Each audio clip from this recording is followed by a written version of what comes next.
তো বন্ধুরা দেখতে পাচ্ছ এটা কিন্তু কাচের মিষ্টি। আর এই মিষ্টিটা একটা সময় অনেক বেশি ভাইরাল ছিল। আমরা কিন্তু এই মিষ্টিটা কখনো ট্রাই করিনি কিংবা বানানোর কথা মাথায়ও আসেনি। তো হঠাৎ করেই মনে হলো এই মিষ্টিটা বানানো উচিত, আর অনেকেই বাসায় এই মিষ্টিটা খেতে চেয়েছিল। তো দেখতেই পাচ্ছ মিষ্টিটা কিন্তু একদম কাচের মতনই দেখা যায়।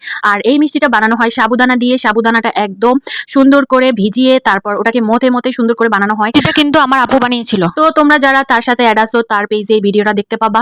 যাই হোক, এই মিষ্টিটা বানানো একদম কমপ্লিট হয়ে যায়। আর আপু বানায় আর আমি একটুখানি ভিডিও ক্লিপ নেই।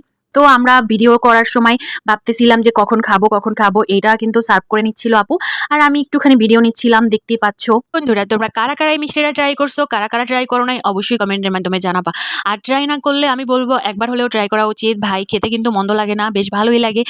তো দেখতে পাচ্ছ আপু এগুলা সার্ভ করে নিচ্ছিল। আর একটা কথা তোমাদেরকে বলে দেই, তোমরা যারা যারা আমার ভিডিও দেখো আর কমেন্ট করো না, তাদের সাথে আমার একদম কাটটি।